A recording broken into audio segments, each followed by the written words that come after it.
या वेदस्मृतिशास्त्रविन्मुनिवरैर्जुष्टा सुखैकास्पदा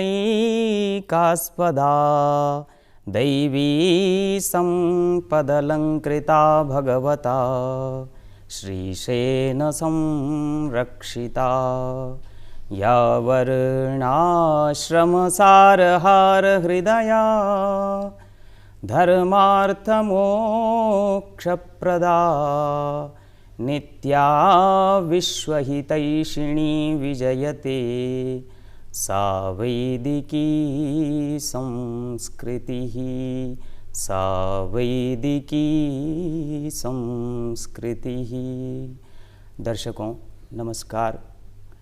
आज हम आपके सामने उत्तराखंड दूरदर्शन के माध्यम से आस्था का प्रतीक कुंभ महापर्व परिचर्चा आज करेंगे। मैंने जो यह मंगलाचरण का श्लोक बताया, वैदिक संस्कृति वेदों के द्वारा अनुप्राणित है और स्वयं श्री भगवान के द्वारा यह संरक्षित है। भारतीय ज्ञान विज्ञान परंपरा, आस्था, यह सब वेदों से, स्मृतियों से और पुराणों से संबलित है। वेद स्मृति से अन्वित पाठ को बोलती है और स्मृतियाँ पुराणों से उपबृंहित करते हुए वेद के दिव्य अर्थ को बतलाते हैं। कुंभ महापर्व यह भारतीय संस्कृति का एक उत्कृष्ट पक्ष है। वास्तव में कुंभ क्या है? आध्यात्मिक रूप से यह समस्त ब्रह्मांड एक कुंभ का प्रतीक है। यह वैदिक हमारी परंपरा है और इसको घट भी कहते हैं। सब घट मेरा साइयाँ, खाली घट ना कोई, बलिहारी वा घट की, जा घट पर घट होए। तो मैं आज इस कुंभ पर्व पर स्टूडियो में दूरदर्शन उत्तराखंड के दूरदर्शन में आप सब लोगों का स्वागत करते हैं। और आज आप जानेंगे हमारे पास परिचर्चा के लिए उत्तराखंड संस्कृत विश्वविद्यालय के माननीय कुलपति प्रोफेसर डॉक्टर देवी प्रसाद त्रिपाठी जी आज उपस्थित हैं और संस्कृति का ज्योतिषीय दृष्टिकोण से इस कुंभ का क्या अर्थ है और यह तिथियां कब कब आएंगी, इस सब संदर्भों में हमको आचार्य महोदय हमको बतलाएंगे। तो आप आचार्य जी सादर प्रणाम। और आज हमारे पास दूसरे अतिथि श्री मोहन सिंह रावत जी, गांववासी, यह आज हमारे पास उपस्थित हैं। हम आपका स्वागत करते हैं महोदय। हरिओम। आप लोक संस्कृति एवं समाज सेवी हैं, लोक संस्कृति के परिरक्षक हैं और इसके अध्यात्म पक्ष से आप जुड़े हुए हैं। आप आज हमें इसके संदर्भ में दर्शकों को बतलाएंगे। पहले मैं पूज्य आचार्य जी से जानना चाहता हूँ। तो आचार्य जी, हम जानना चाहते हैं, हमारे दर्शकों को आप बताइएगा कि यह कुंभ पर्व किस लिए मनाया जाता है और इसका महत्व और ज्योतिषीय दृष्टिकोण से आप जो है इसका देखिए, हमें ज्ञान देंगे। मैं सभी दर्शकों का इस पर्व के संदर्भ में अभिनंदन और अभिवादन करता हूँ। ये जो महाकुंभ का पर्व है, विशेष रूप में भारतीय संस्कृति एक ऐसी संस्कृति है जो पर्व और उत्सवों से भरी हुई संस्कृति है और इससे भी अधिक भारतीय संस्कृति का कोई भी पर्व उसके समाज के साथ और समाज के जो अभ्युदय के साथ उसका बहुत बड़ा संबंध है। और परंतु इससे भी अधिक भारतीय संस्कृति में कोई भी पर्व, कोई भी उत्सव बिना कारण का और बिना उसके हेतु के कोई भी चीज़ मनाई नहीं जाती है। और इन सब के पीछे, किसी भी पर्व को मनाने के पीछे जो सबसे बड़ा उद्देश्य या जो सबसे बड़ा आधार होता है वह हमारे आकाशीय पिंडों का होता है। इन आकाशीय पिंडों का जो आधार है, उस आकाशीय पिंडों में भी सूर्य, चंद्र और सूर्य चंद्रमा के साथ अन्य जितने भी ग्रह नक्षत्र हैं, इन सब का विभिन्न रूपों में जो जो संयोग बनता है, उस रूप में अलग अलग पर्व तिथियां मनाई जाती हैं। यहाँ तक कि पूरा पंचांग का जो साधन होता है, उसमें भी हमारे इन सारे जो विशेष रूप में सूर्य और चंद्रमा का ही योगदान रहता है। अब इसके जो कुंभ पर्व की जो विशेष स्थितियां हैं, इस कुंभ पर्व की स्थिति में यहाँ पर 3 ग्रहों का सबसे बड़ा संयोग होता है, जिसमें सबसे सूर्य है, सूर्य के साथ चंद्रमा है, चंद्रमा के और बृहस्पति है। कुछ अर्थ में विशेष रूप में कहीं शनि का भी वर्णन आता है, परंतु जो यहाँ सूर्य है, सूर्य आत्मा जगतस्तु खश्चः, सूर्य जो है जगत की आत्मा है, वो आत्मवत है। चंद्रमा उसका मूल रूप में जो चंद्रमा है वो मन का कारक है, उत्साह का कारक है। और जो यहाँ जीव है, जो बृहस्पति है, बृहस्पति को जीव भी कहा गया है और इसलिए वह जीवात्मा का एक द्योतित है, द्योतक है। इन 3 ग्रहों का जब प्रत्येक अलग अलग राशियों में जब जब जैसा जैसा संयोग बनता है, तो उस प्रकार के पर्व पृथ्वी पर पड़ते हैं। जो मुख्य रूप से हरिद्वार के कुंभ की जब प्रश्न उठता है, तो वहाँ पर यह कहा गया है कि जब सूर्य जो है मेष राशि में हो और बृहस्पति कुंभ राशि में हो, तो बृहस्पति का कुंभ राशि में होना और सूर्य का मेष राशि में होना, ये 2 तिथियां जिस दिन होंगी उस दिन यहाँ कुंभ का स्नान होगा।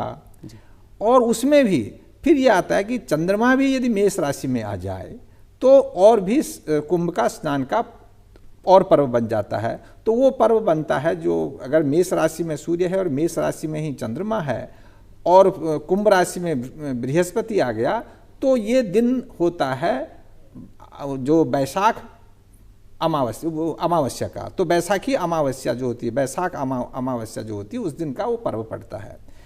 अब उसी आधार पर हमारे पूरे देश में 4 कुंभ पर्व होते हैं। ये हरिद्वार का कुंभ हुआ, इसी प्रकार जो है प्रयाग का जो कुंभ है, वहाँ मकर राशि में जब सूर्य होता है और मकर राशि में ही चंद्रमा भी हो और वहाँ बृहस्पति वृष राशि में हो, परंतु वहाँ एक और उल्लेख भी मिलता है कि बृहस्पति वृष राशि या मेष राशि में, दोनों का उद्धरण शास्त्रों में मिलता है। वहाँ पर प्रयाग का जो कुंभ होता है वो होगा। उसके बाद जो कुंभ का तीसरा स्थान है वो उज्जैन है।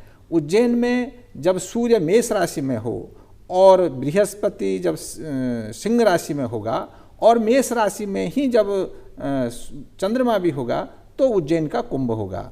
वही रूप चला जाता है नासिक में। नासिक में कुंभ पर्व का जो उदाहरण मिलता है, उसमें सूर्य जो है सिंह राशि में हो, चंद्रमा भी सिंह राशि में होगा और बृहस्पति भी सिंह राशि में ही होगा, तो नासिक का कुंभ होगा। कई जगहों पर एक और भी उसके लिए विवरण मिलता है कि कन्या राशि, कर्क राशि का भी उल्लेख आता है, पर अधिकतर वहाँ पे भी सिंह राशि का ही है। और उज्जैन में तो इस पर्व का नाम ही सिंहस्थ पर्व है। उज्जैन में उसको सिंहस्थ पर्व के रूप में कहते हैं। हरिद्वार में कुंभ पर्व होने का एक और भी उदाहरण मिलता है कि प्रारंभ काल में कुंभ का पर्व कैसे क्यों कहना चाहिए। वेदों में, पुराणों में इसके विषय में बहुत सा वर्णन आता है। और जहाँ पर कुंभ पर्व के चतुर्धा 4 प्रकार के कुंभ होते हैं, यह वर्णन हमारे वेदों में भी इसका वर्णन मिला है, परंतु उसका वेदों में जो कुंभ पर्व के रूप में उसका 4 वर्णन मिलता है, इसमें थोड़ा सा अंतर आता है। पर उसमें एक और बहुत स्पष्ट अंतर है, जिसमें नारद पुराण में भी मिलता है और अन्यत्र भी उसका बहुत स्पष्ट अंतर मिलता है कि जो प्रायः कुंभ पर्व का जो वर्णन आता है, कुंभ राशि में बृहस्पति के आने से ही इस पर्व का नाम कुंभ पर्व पड़ा। और कुंभ पर्व पड़ने के कारण ही जो सबसे पहला कुंभ का स्नान है या कुंभ पर्व की बात आती है, तो वो हरिद्वार क्षेत्र में आती है।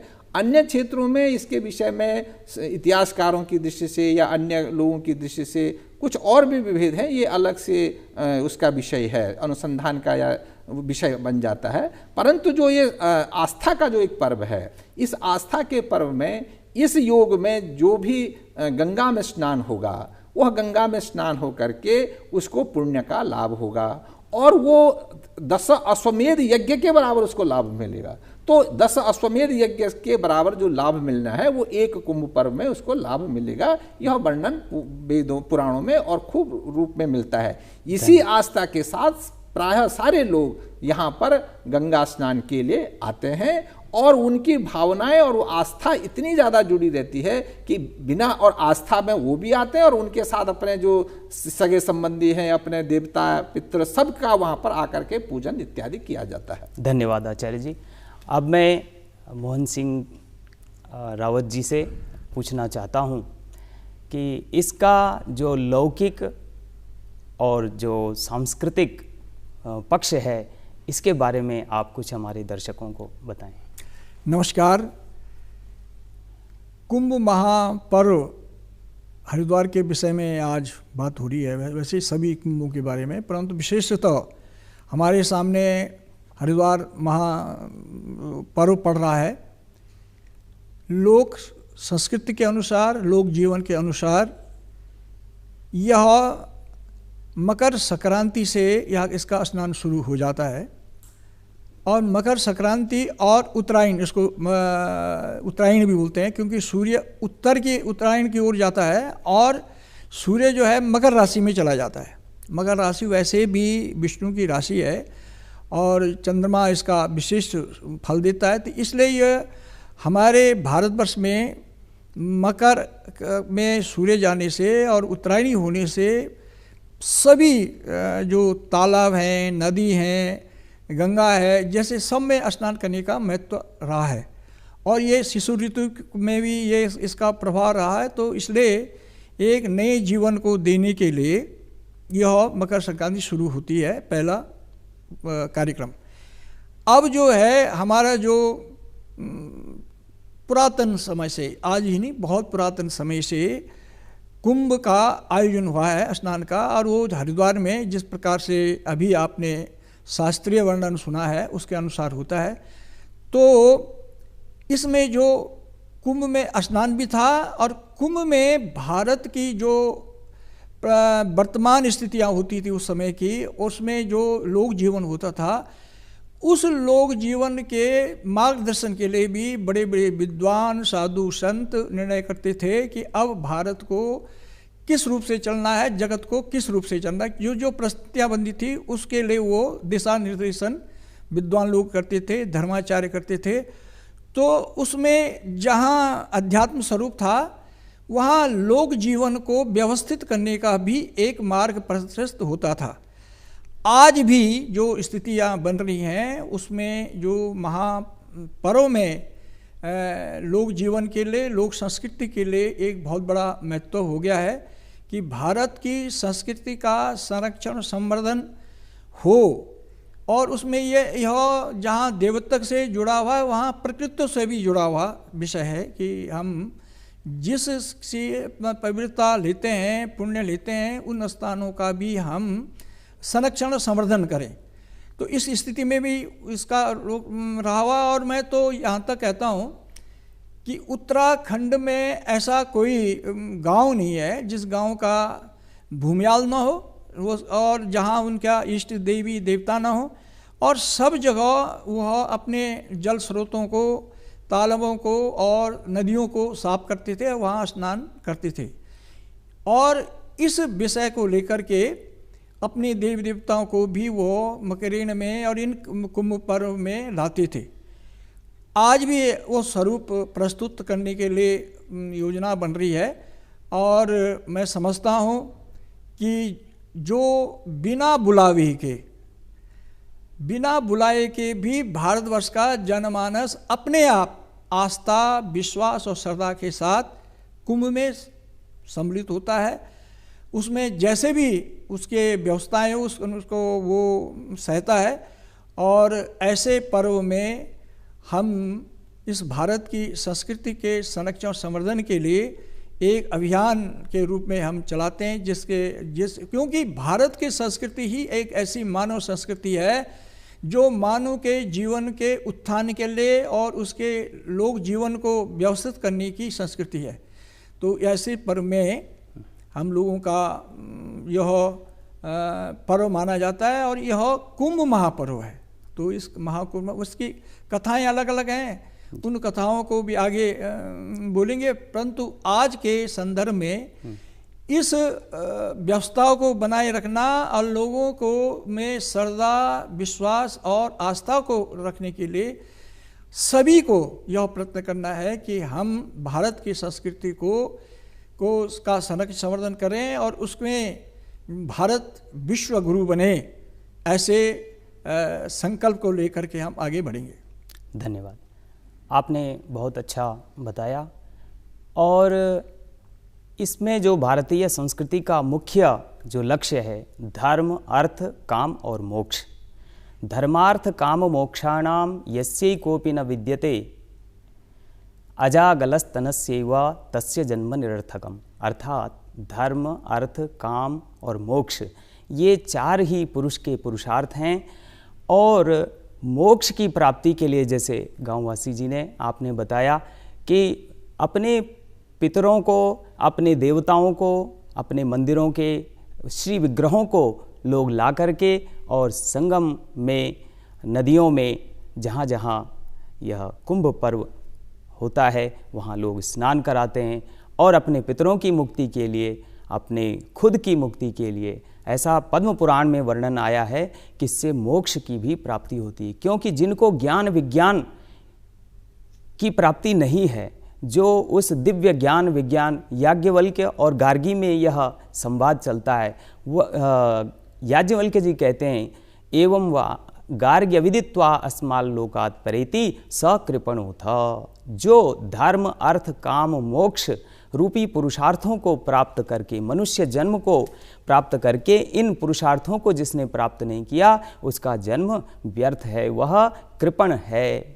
तो पूज्य गुरु जी, अब मैं आपसे जानना चाहता हूँ कि ये कौन कौन सी तिथियाँ हैं जिसमें स्नान करके और जीव परम लाभ को प्राप्त कर सके और अपने जीवन में अपनी मनोवांछित कामनाओं को प्राप्त कर सके। उन तिथियों को ज्योतिष के आधार पर आप कृपया निर्देशित करें। उसमें जो सबसे पहली बात जैसे है कि अभी गांववासी जी ने कहा कि जो उत्तरायण का जो पर्व है और उत्तरायण का जो पर्व प्रारंभ हो रहा है, जिस दिन सूर्य जो है मकर राशि में प्रवेश कर रहा है, तो वहाँ से प्रारंभ होता है। और मकर राशि में प्रारंभ करना और उसके बाद की जो अमावस्या आएगी, उस अमावस्या पे फिर उसके बाद जो हमारे बसंत पंचमी आएगी, उस बसंत पंचमी पे महाशिवरात्रि आएगी, महाशिवरात्रि पर तो ये जितनी भी, और उसके बाद जब आकर के आगे जो वैसाखी का पर्व आता है, या जहाँ पर हम बैसाखी आएगी और बैसाखी के बाद जो हमारा विशेष करके जो मेष संक्रमण का दिन होता है और वो पर्व होगा, और उसके बाद जो पूर्णिमा का पर्व होगा और उसके बाद जो अमावस्या का पर्व होगा, ये सारे पर्वों पर कुंभ का स्नान होता है। और विशेष रूप में ये स्नान का जो कुंभ पर्व में दो चीज़ों का बहुत बड़ा महत्व है। एक तो स्नान का बहुत बड़ा महत्व है और स्नान से भी ज़्यादा महत्व दान का महत्व है। ये जो दान का महत्व आया, ये दान का महत्व का बहुत प्राचीन इतिहास मिलता है। और यह इतना प्राचीन इतिहास है कि यहाँ तक उसमें वर्णन आता है कि अशोक ने भी आकर के प्रयागराज में जब कुंभ लगा था और कुंभ के पर्वों में जा कर के वो वहाँ पे दान किया करते थे। इस दान का और अशोक का जो काल है, तो अशोक ने बौद्ध धर्म ग्रहण करने के बाद दान किया, उसके पहले दान किया, तो उसके पहले वो अपनी परंपरा के अनुसार दान करते थे। तो इससे सिद्ध होता है कि उनकी जो परंपरा थी वो सनातन परंपरा में थे और उसके बाद आकर के भी वो दान करते थे। एक वर्णन वो मिलता है। दूसरा वर्णन हर्षवर्धन का मिलता है। हर्षवर्धन ने भी और हर 5 वर्ष के अंतराल में 6ठे वर्ष में जा कर के वह दान करते थे और वो दान पर्व के नाम से भी इस पर्व को बहुत पहले कहा गया। एक बहुत बड़ा और आता है कि बीच में कुछ अवरोध आ गए थे और बहुत से कालखंड ऐसे आए जिन कालखंडों में कुंभ के पर्वों को व्यवस्थित न होने के कारण दान की प्रक्रियाएं बंद हुई और मात्र वहाँ पर हमारे जो स्नान की परंपराएं चली। और स्नान की परंपरा चलने के साथ साथ फिर वो स्नान का सबसे ज़्यादा महत्व रह गया है। तो एकमात्र इस समय जो कुंभ का जो पर्व है वह स्नान का पर्व है। और स्नान के पर्व में भी जो इन 4 जगहों पर स्नान कर लेता है और उसमें भी विशेष करके जो हरिद्वार का जो ब्रह्मकुंड कहा गया है और यह माया तीर्थ है, और विशेष करके हरिद्वार तीर्थ में स्नान का सबसे अधिक महत्व है। जैसे कि उत्तराखंड की जो लोक परंपरा है, लोक परंपराओं में भी जब आप यहाँ की जो जागर परंपरा है या जो यहाँ की जो गीतों की परंपरा है, यहाँ पे जो देवताओं के अवतार की परंपरा है, ये परंपरा जो यहाँ है ये प्रायः हिमालय में ऐसी परंपरा कहीं और नहीं है कि जहाँ पर देवताओं का साक्षात आह्वान किया जाता है। और देवताओं के आह्वान के साथ साथ उन देवताओं के सहित वहाँ पर जब आप उनके जागरों में सुनेंगे और उनको बहुत ढंग से देखेंगे तो जब समापन की तरफ हो जाते हैं तो बिना गंगा स्नान के और बिना कुंभ स्नान के, माने हरिद्वार में जा कर के गंगा स्नान करना है और गंगा स्नान के बाद ही तब जाकर के देवता जो है अपने धाम को जाते हैं जहाँ से उनका आह्वान किया गया था। और आह्वान करने के बाद जहाँ वो आवाहित होते हैं, आवाहित होने के बाद पुनः वो गंगा स्नान करेंगे और गंगा स्नान के बाद अपने तीर्थ को जाते हैं। तो इसलिए ये जो कुंभ पर्व है यहाँ पर तीर्थ जो स्नान का बहुत बड़ा महत्व है और इसी के साथ साथ दान का भी यहाँ बहुत महत्व है। और इन तिथियों में ये जो तिथियाँ पड़ेगी, जो ये पर्व हैं, इन पर्वों में यहाँ पर स्नान दान होना चाहिए। दूसरा, ज्ञान विज्ञान की दृष्टि से भी यहाँ पर यह था कि आदि गुरु शंकराचार्य ने ये जो व्यवस्था बनाई, इस व्यवस्था में एक और पक्ष आता था कि कुंभ पर्व पर आकर के पहले आज के जैसे जो प्रसारण के या संप्रसारण के जो साधन हैं वो तब नहीं थे। उस समय क्या होता था, कुंभ पर्व में आकर के अपने अपने क्षेत्रों के जितने लोग एक जगह इकट्ठे होते थे वो वहाँ पर शास्त्र चर्चा करते थे, अपने समाज की चर्चा करते थे और सबके समाज की चर्चा करके वहाँ पर एक नया हल और नई चीज़ निकल करके फिर वो वहाँ जा कर के उसका एक नया विधि विधान से उसको आगे बढ़ाया जाता था। तो परंपराओं को रखना, परंपराओं को आगे बढ़ाना, इससे बहुत से ऐसे भी बहुत वर्णन मिलते हैं कि कुंभ पर्वों के संबंध में बहुत से बड़े बड़े शास्त्रार्थ होते थे और उन शास्त्रार्थों में बड़े बड़े विषयों को हल किया जाता था, बड़े बड़े मतों को स्थापना की जाती थी और उस मतों के द्वारा फिर समाज को एक ऐसी दिशा और ऐसी पथ पर ले जाया जाता था जहाँ से उसका कल्याण होता है। जैसे आपने एक बात कही कि जहाँ पर हम मोक्ष, विशेष करके जब तीर्थ का स्नान होता है तो वहाँ पर संबंध धर्म, अर्थ, काम और मोक्ष, वो लास्ट जो पुरुषार्थ है जिसका संबंध मोक्ष से है, ये इन पर्वों का, कोई भी पर्वों का संबंध, किसी का संबंध धर्म, अर्थ, काम से हो सकता, पर यहाँ पर इस पर्व का जो मूल संबंध है ये मोक्ष से संबंधित है। तो भारतीय पद्धति में और सनातन पद्धति में जो ये मोक्ष की जो एक परिकल्पना है या जो मोक्ष की जो एक स्थिति है, इस स्थिति को देखने के लिए स्नान सबसे ज़्यादा आवश्यक है। तो इन पर्वों पे जब ग्रहों की ऐसी स्थितियां हों, इस समय यदि स्नान होगा तो अवश्य में वही उसको फल की प्राप्ति होगी और मोक्ष की प्राप्ति होगी। तो ये स्थिति उसमें बताई गई है। धन्यवाद आचार्य जी। हमारे पूज्य आचार्य जी कुलपति महोदय ने ये बताया कि मोक्ष ही श्रेष्ठ साधन मनुष्य का यह कुंभ बनता है। कुंभ पर्व से जो है मुक्तश्चान्यान विमोचयेत, यह भारतीय संस्कृति है। जो मुक्त हैं वे भी संत महात्मा उस कुंभ में आते हैं और वो अन्यों को इस प्रकार से उपदेश देते हैं कि उनके जीवन में जिस प्रकार की जो समस्याएं हैं उन समस्याओं से वे मुक्त हो जाते हैं, मोक्ष को प्राप्त करते हैं। मोक्ष का तात्पर्य है कि सभी प्रकार के दुखों से मुक्ति हो जाना। अब हम श्री गांववासी जी महोदय से आपसे पूछना चाहते हैं, आपने एक डोलियों वाला एक नया उपक्रम प्रारंभ किया है, इस प्रकल्प के बारे में आप बताएं कि उत्तराखंड की संस्कृति का संवाहक भी यह पर्व है और इन डोलियों का जो कार्यक्रम आपने प्रारंभ करवाया उससे हमें परिचित करें। उत्तराखंड के विभिन्न गांवों में अब विभिन्न प्रकार के देवी देवता या उनके आस्थाओं का प्रतीक रहते हैं और वो समय समय पर अपनी देवी देवताओं की डोलियाँ, उनके नेजा निशान, इनको गंगा में स्नान कराने के लिए लाते रहते हैं। हम लोगों ने सोचा कि लोग विभिन्न अवसरों पर अपनी यहाँ के देवी देवताओं को स्नान कराने के लाते हैं और हमारे जागरों में, लोक कथाओं में, लोक व्यवस्थाओं में हरिद्वार का और देवप्रयाग का, ऋषिकेश का बहुत बड़ा महत्व है।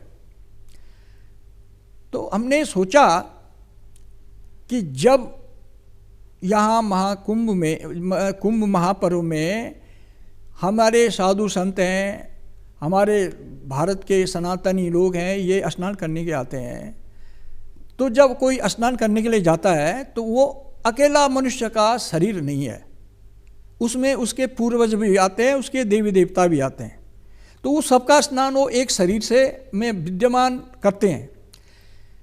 तो हम एक ऐसा समागम करें कि जब हम किसी दृष्टि को, किसी लक्ष्य को लेकर चलते हैं तो सब जो है सामूहिक रूप की प्रार्थना करते हैं और सामूहिक रूप से ही भगवान पैदा होते हैं। विभिन्न शास्त्रों में ये है, जब सामूहिक प्रार्थना होती है तो निश्चित रूप से शक्ति का होता है, मतलब वो शक्ति प्राप्त होती है।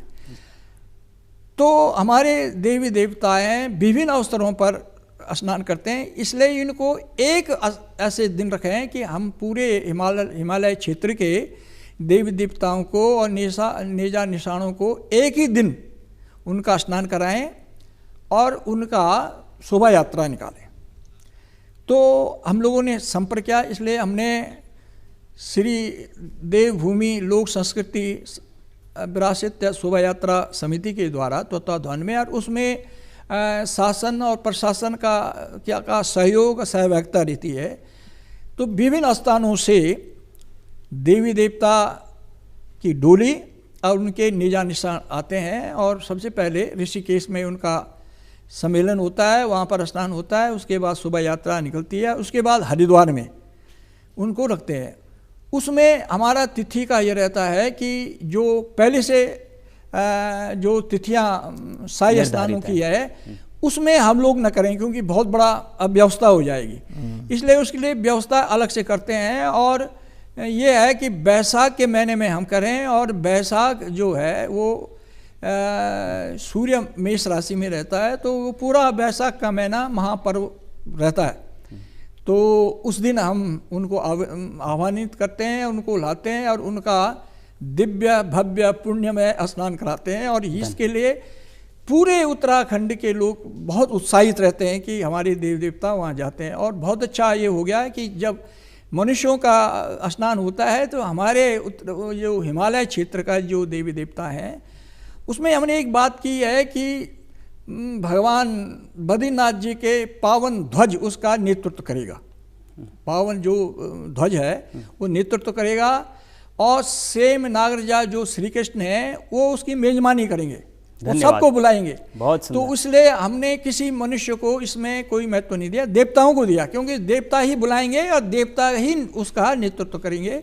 और बहुत बढ़िया कार्यक्रम ये होता है, और इससे जो है हमारे हिमालय क्षेत्र के जो सनातन संस्कृति है उसका संरक्षण संवर्धन होगा, और पर्यावरण की भी कि उसमें संरक्षण संवर्धन होगा। तो हम दोनों ईश्वरत्व को, देवत्व को और प्रकृतित्व का समागम करते हुए उसका संरक्षण संवर्धन करते हैं। और सभी को आमंत्रित करता हूँ कि इस महापर्व में आप लोग आए और उसका आनंद लें। जी, बहुत बहुत धन्यवाद आचार्य जी और श्रीमान गांववासी जी। दर्शकों, आप इस परिचर्चा से लाभान्वित होंगे, और यह जो कुंभ पर्व है यह आपके लिए विविध स्नान तिथियों पर आप स्नान करें और इसका पुण्य लाभ अर्जित करें। धन्यवाद।